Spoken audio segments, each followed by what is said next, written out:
And right now, Joe DiGenova, legal analyst from Fox News, joins us as always. Hey, Joe, happy Monday. Happy Monday, except I'm not from Fox News.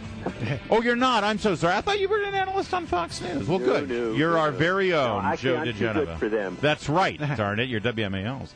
Hey, so listen, we were talking earlier about what I'm counting right now as 9 scandals facing this president. Let me rattle them off real fast. You tell me if I've missed anything. Fast and Furious, of course. Benghazi, the IRS story, Department of Justice and the press, NSA, the State Department and prostitution overseas, Health and Human Services conducting fundraising, the EPA and their fake emails, and then also the IRS spending oodles of money on, conventions and all of that crap. Am I missing anything, Joe DiGenova? No, you're doing pretty well. It's an extensive list, and what's central to each one of these is deception.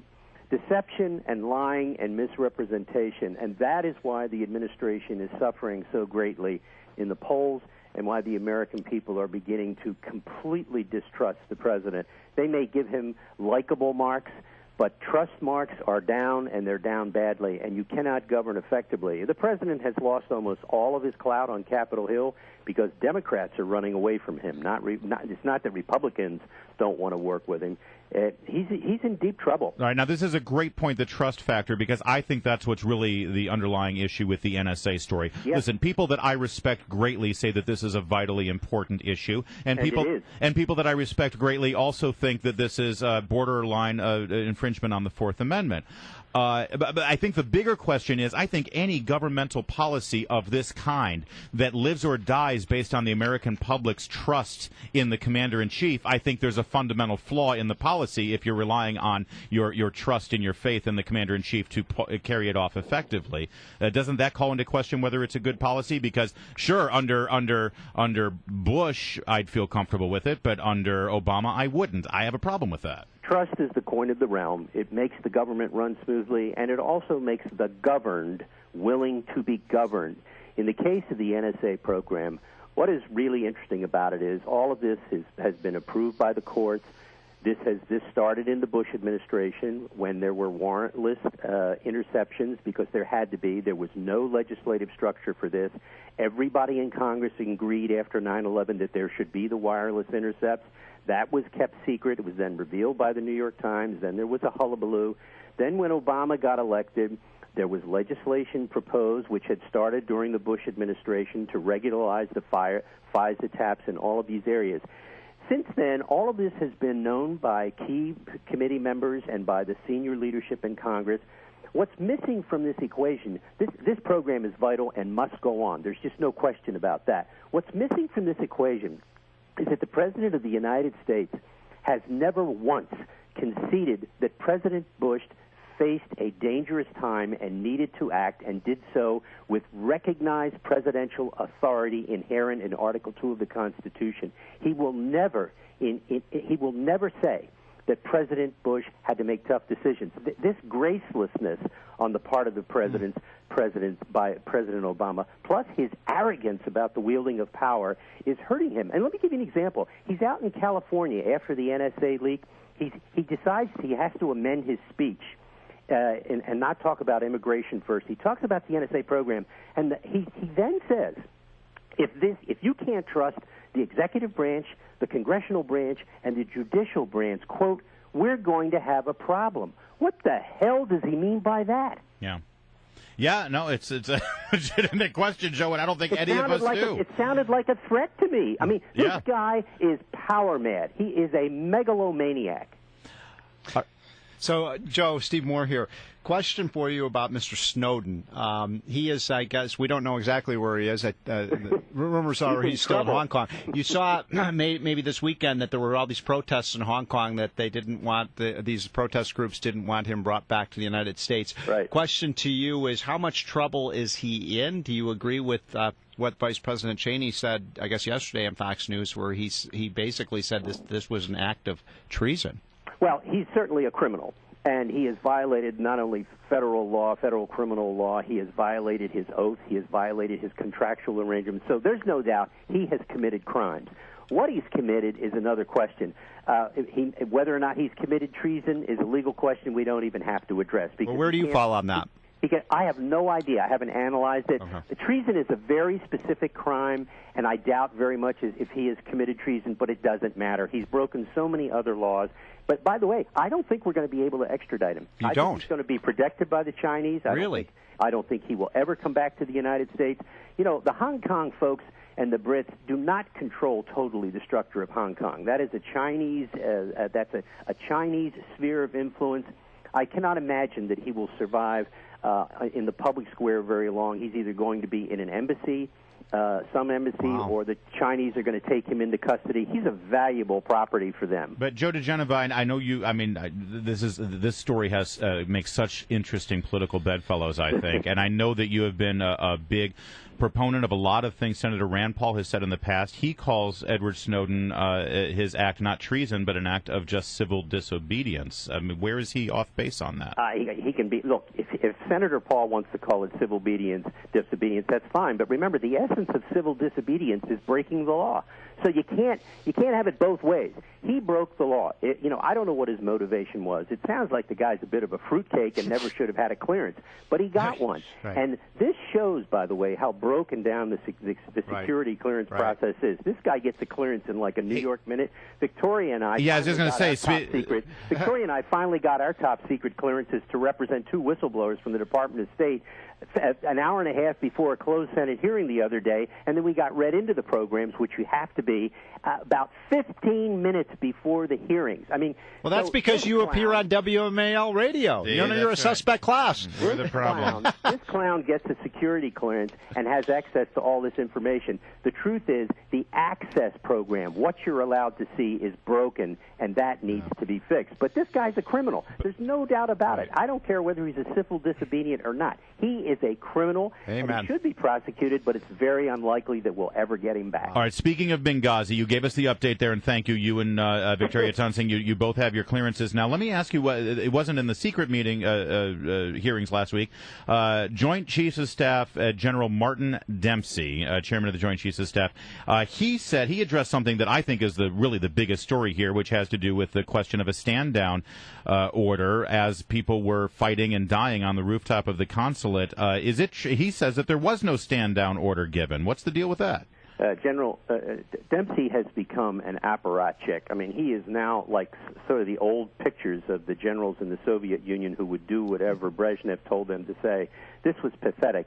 Here's his point. He said those special forces were sent to guard Tripoli, and since they weren't allowed to go to Benghazi, their original mission was kept intact, so there was no stand-down. Now, if you can say that with a straight face as a military person, you have lost all credibility. I can tell you that special forces all over the world are so angry at Dempsey and the people in the Pentagon who keep peddling this lie that there was no stand-down. Let me just say this categorically. This is based on public testimony. There was a stand-down order. The person who gave it has not been publicly identified. It had clearance from the Pentagon, from the Secretary of Defense at the time, and everyone else. There was a decision not to rescue. And that is the scandal here, why no effort was made. And Dempsey, I don't know whether he wants a 5th star or a 6th star, but the notion that he could go before Congress and say what he say is an embarrassment to the Defense Department. What he said was a bald-faced lie. Joe DiGenova. There was a stand-down order. And by the way, troops were available. They were available somewhere else in the world. I'm not at liberty to say where, but there were troops available that could have made it there and helped defend the second enclave. Wow. All right. Wow, that's news, and it continues to break as we continue talking to Joe DiGenova about the Benghazi story. Thank you for that. Actually, Joe, can you hang on just a minute? I want to keep you on just a little bit longer. Sure. Joe DiGenova stays with us because, wow, you just dropped a bomb on us there, right, as we were going to traffic and weather, so I want to flush this out. First of all, Joe DiGenova, you are specifically saying that the chairman of the Joint Chiefs of Staff, General Martin Dempsey, told a falsehood before a Senate committee last week when he said there was no stand-down order at Benghazi. I don't want to put words in your mouth. You're basically saying the general lied. Absolutely, unequivocally. There is no doubt there was a stand-down order. There has already been public testimony that a Colonel Gibson, who was on the ground, informed the people in Tripoli that he was told to stand down. He used those very words. And in fact, he said, this is the first time in my life that I've ever had a diplomat have more balls than the Defense Department. Oh, I remember that testimony. Yes, that was before Darrell Iss's Oversight Committee. That was Gregory Hicks who testified to it.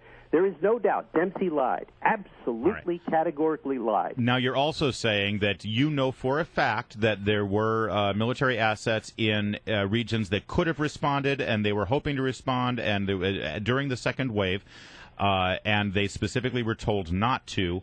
But you're not at liberty to say who they were, where they were. I'm guessing that this is because of your client, one of the whistleblowers, yes? Yes, and let me just say what. It's not because it's classified information. This is known within the Defense Department and the intelligence. It is not classified. But I'm not at liberty to talk about it because the committees looking into this want to be the ones that explain it and get it out cleanly. But the truth is, this from the very beginning, the purpose of public discussion has been to avert Americans' eyes from the fact that this was a terrorist attack. From the very moment, my client, Mark Thompson, who was the acting Deputy Assistant Secretary for County Terrorism, testified that the night of the attack, when his group would automatically get into action as soon as they heard what was going on the ground, they contacted the White House. And the White House told him categorically that the decision had already been made without a deputies meeting, without the usual convening of all the people who make these decisions. The decision had already been made by the President, the Secretary of Defense, and the Secretary of State, and the Director of Central Intelligence that there would be no deployments. There would be no rescue mission. That is the scandal here. The scandal is that there was no attempt. It's not that the intelligence was bad. Of course, people died. They never should have died. They never should have been there with the kind of security they had.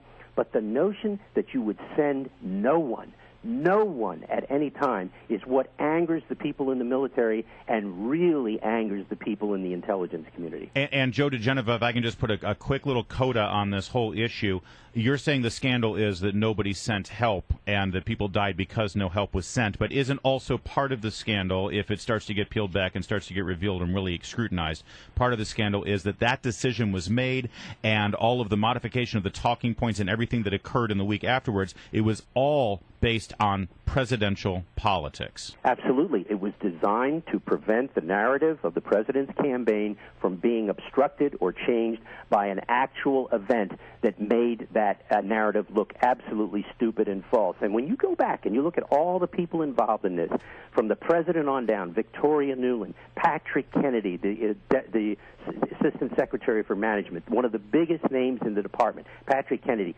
throughout this entire thing, whenever our clients tried to do anything, the door was closed. That night, the decision had been made that this was too hot in the middle of a presidential campaign, that there was going to be no risk, no mission. They weren't going to make it look like this. And by the way, Susan Rice, five programs, 5 sets of lies.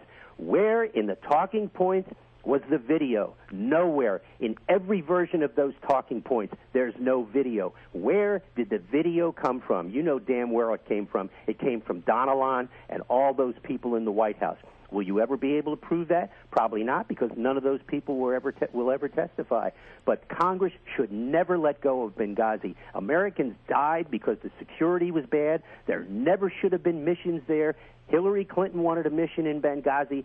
She sent Ambassador Stevens there. That's why he was there. That's why he died. The security was absolutely inadequate. They all knew it, and they were willing to risk the lives of Americans to make a political point. Wow. Joe DiGenova, as always, bringing the heat and breaking news. Thank you for joining us, Joe. In fact, we're going to go out with the words of General Dempsey just last week. These are the words that he told the Senate, and as you've heard from Joe DiGenova just now, in his opinion, the general was lying when he said, they weren't told to stand down. To stand down means don't do anything. They were told that the mission they were asked to perform was not